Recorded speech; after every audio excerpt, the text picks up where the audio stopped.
ক্লাবের এতে যে আমরা প্রথমে ডেট ডিক্লেয়ার করি, তারপরে আমরা নমিনেশন ডিক্লেয়ার করি, পার্থ জানে মানে এইভাবেই হয়ে আসছে। আমি আর দেবাশিস দা ইনফ্যাক্ট কথা বলেছি যে এবছর আমরা অসীম রায়ের সাথে কথা বলবো, ওনার সাথে, যে আমাদের এই ইলেকশন প্রসিডিয়ারগুলো আরেকটু ভালোভাবে লিখে একটা প্রপার রুল শেপে সেটা করা।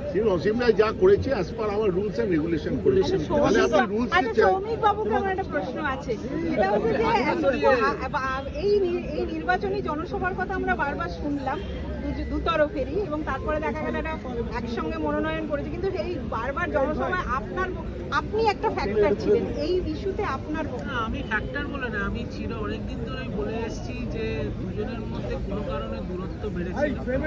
আমার এখনো মনে হয়, তখনও মনে হয়েছিল, যেটার জন্য আমি চেষ্টা করেছি যে দুজনে একসাথে হলে মোহন বাগানের জন্য ভালো হয়। ওর জন্য ভালো হয়, কারণ ও দুজনের মধ্যে ঝগড়া হলে প্রবলেম হয়।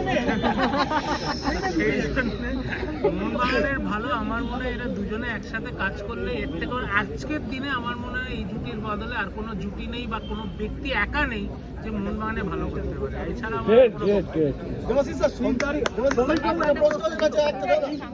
ছেড়ে দে